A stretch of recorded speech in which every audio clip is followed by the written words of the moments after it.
Salam sejahtera bagi kita semua. Assalamualaikum warahmatullahi wabarakatuh. Om Swastiastu, Namo Buddhaya, Salam Kebajikan. Kali ini kita akan belajar mengenai hubungan konfigurasi elektron dengan sistem periodik. Jadi yang akan kita pelajari kali ini adalah bagaimana menentukan letak suatu unsur dalam sistem periodik. Berada di golongan berapa dan periode keberapa. Ya, jadi untuk lebih jelasnya mari kita perhatikan sistem periodik berikut ini. Nah, gambar sistem periodik seperti ini ya. Sistem periodik itu sendiri ada dua golongan, yaitu golongan A atau golongan utama dan golongan B atau golongan transisi. Golongan A kita perhatikan di sini ya. Golongan A itu di sini golongan 1A, kemudian 2A. Dan golongan 3A itu di sebelah kanan golongan transisi. Ini adalah golongan transisi atau golongan B. Semua di sini golongan transisi atau golongan B. Nah, kemudian golongan tadi ya, di sini 1A, 2A, di sini 3A ke bawah, golongan 4A ke bawah sini, golongan 5A ke bawah, golongan 6A, golongan 7A dan 8A. Jadi jumlah golongan utama atau golongan A pada sistem periodik sampai pada golongan 8A. Demikian juga pada golongan transisi atau golongan B. Terdapat 8 golongan. Tetapi coba kita perhatikan ya, di sini golongan 1B. Beda ya, tidak berurut. Di sini golongan 1B, kemudian golongan 2B, 3B-nya ke sini 3B, kemudian 4B, kemudian golongan 5B, kemudian golongan 6B, kemudian golongan 7B. Nah, golongan 8B ada 3 kolom, yaitu yang ini, dengan yang ini. Golongan 3B semua ini 3 kolom. Nah, sementara di dalam sistem periodik ada juga yang dikatakan dengan transisi dalam. Transisi dalam di sini transisi dalam. Ada 2 baris. Nah, kemudian kita masih ingat ya, dalam penulisan konfigurasi elektron ada 4 subkulit, yaitu subkulit S, subkulit P, subkulit B, dan subkulit F.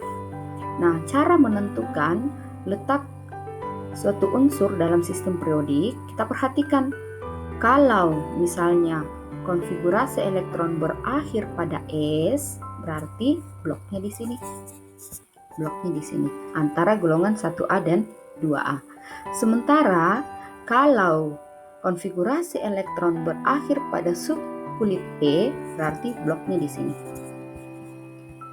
Kita perhatikan bloknya di sini antara golongan 3A sampai 8A. Nah, kemudian kalau konfigurasi elektron berakhir pada subkulit B, berarti pasti unsur tersebut berada pada golongan B. Ya. Sementara suatu unsur berakhir, konfigurasi elektronnya berakhir pada subkulit F, berarti pasti berada pada golongan transisi dalam. Nah, seperti ini di bawah ya. Kalau berakhir di S, berarti di sini bloknya, berakhir di B, berarti bloknya di sini sama yang di atas ya, di sini. Kemudian kalau berakhir di D, bloknya di sini ya.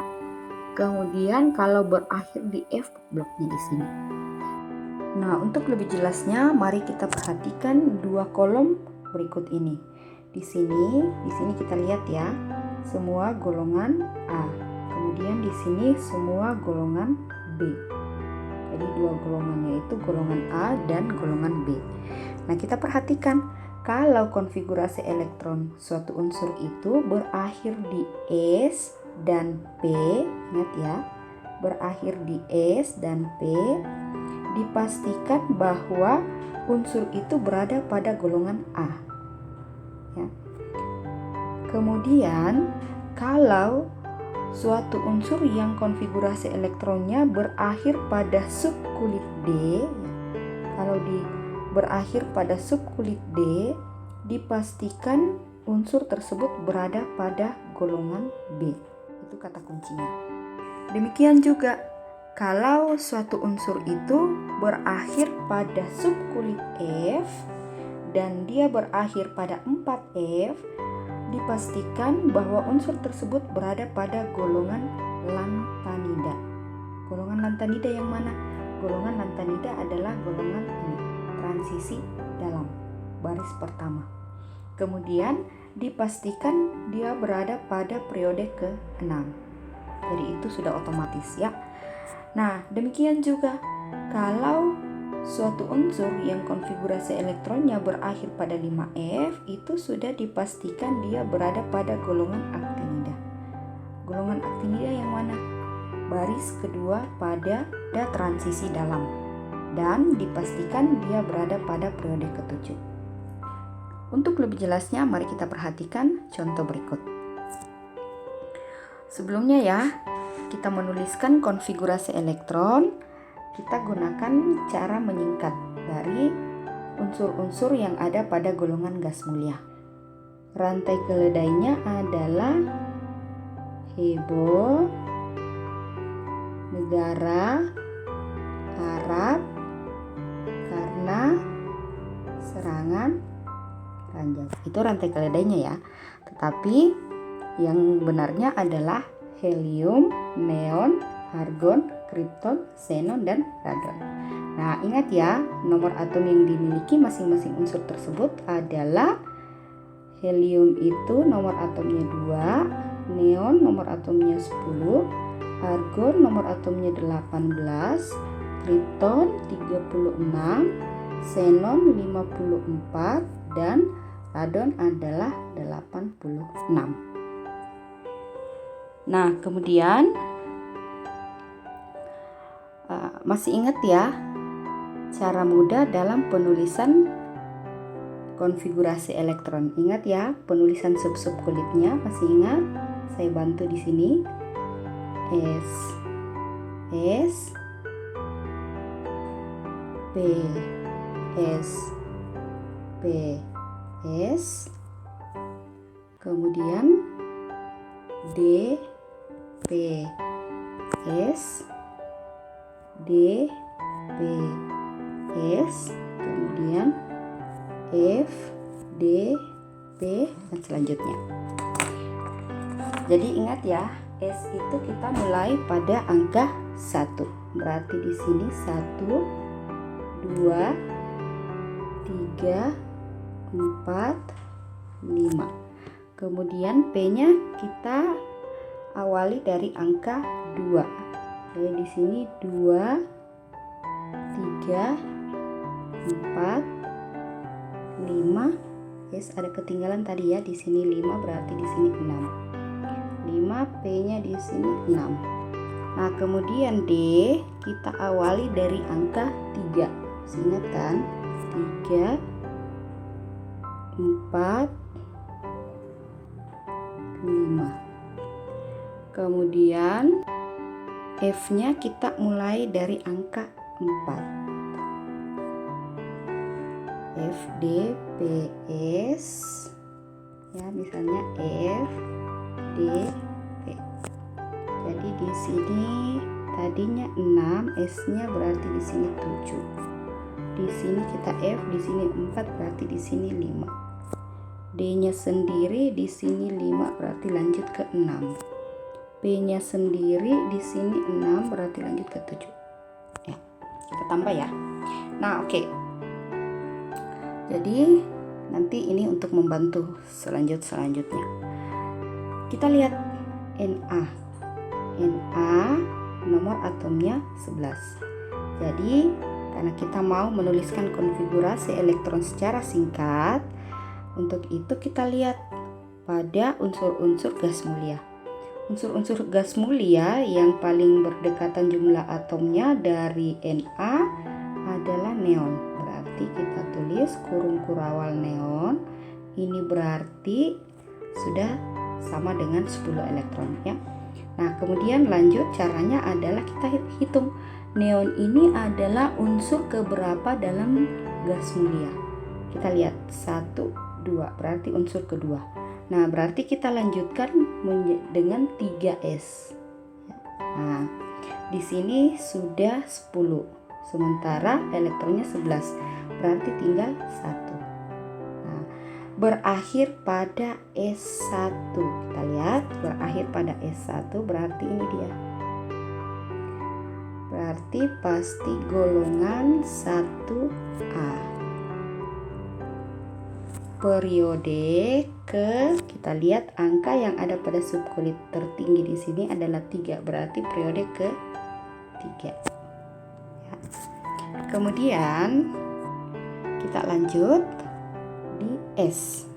Kita lihat S di sini yang nomor atomnya adalah 16. Nah, kita lihat di golongan gas mulia.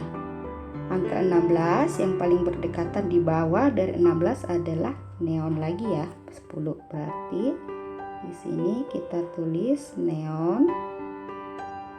Berarti harga 10, kita lanjutkan ke 3S. 3S berarti 3P. 3S berapa? 3S2 ya. 3S2 berarti sudah 12, berarti lagi 4. Dilanjutkan ke 3P. 4.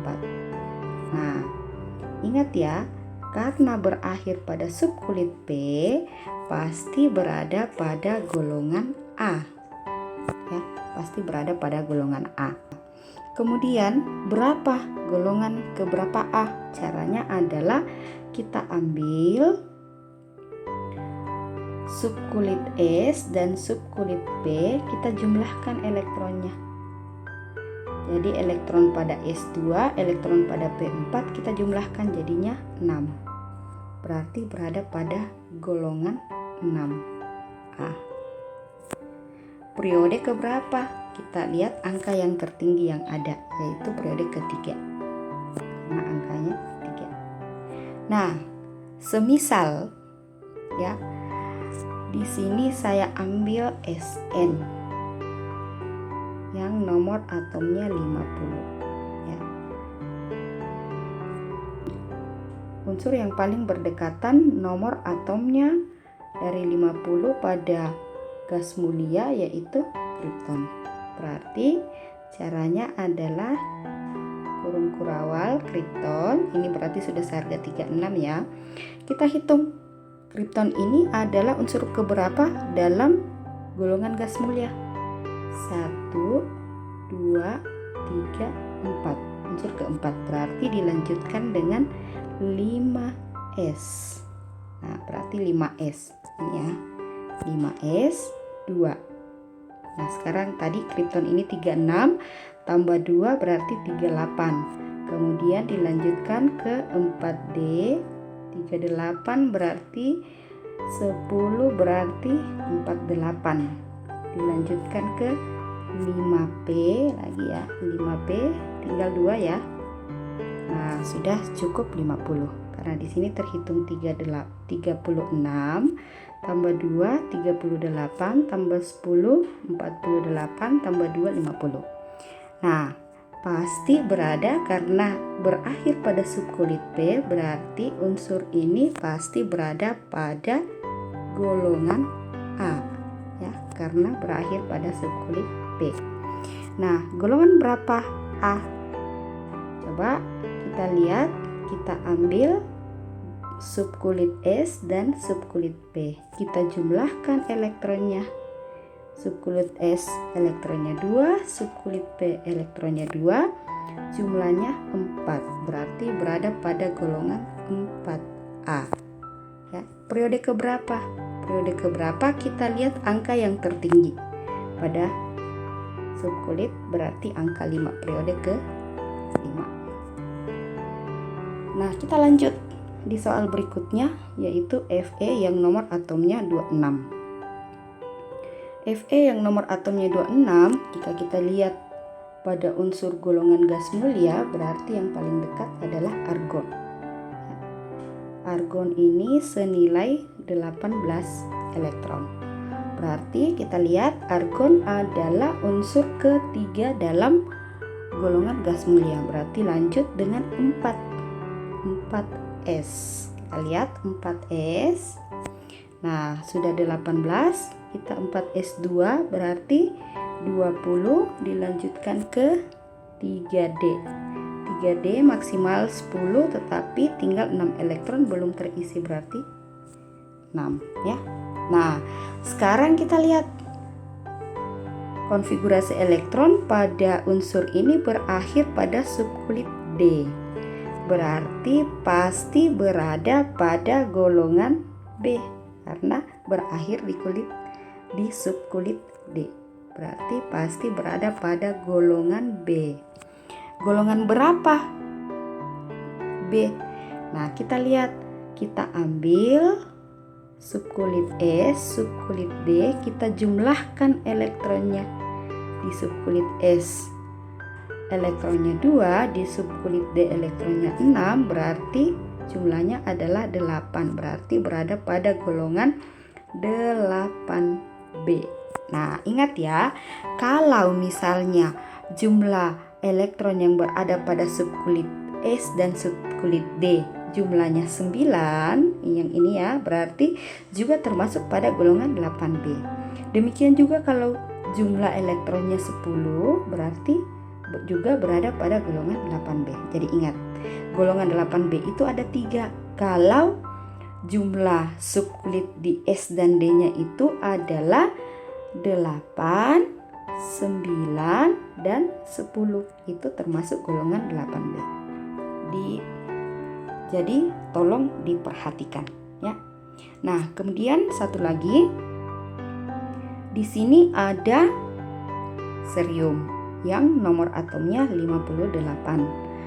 Nah, 58 yang paling dekat pada golongan gas mulia adalah xenon. Berarti kita tulis secara singkatnya xenon ya, 54. Xenon itu kita hitung 1, 2, 3, 4, 5. Unsur kelima berarti lanjut ke 6S ya. 6S2. Sudah 54, 56. Sudah itu 6S, 4F. 4F. Di sini tadi 54 tambah 2, 56. Berarti untuk mencapai 58 berarti tinggal 2. Ya. Nah, kita perhatikan berakhir di subkulit F. Ingat ya, subkulit F itu pasti berada pada transisi dalam, yaitu baris pertama, yaitu golongan lantanida. Jadi ingat ya, karena F berarti pasti berada pada transisi dalam, yaitu baris pertama golongan lantanida. Kemudian pasti berada pada periode ke-6. Seandainya berakhir pada 5F, berarti golongan aktinida dan pasti berada pada periode ke-7. Jadi, untuk menentukan letak golongan dan periode suatu unsur dalam sistem periodik berdasarkan konfigurasi elektron, mudah kan? Semoga bermanfaat dan bagi yang sudah menonton video ini bisa dipahami dengan baik. Terima kasih.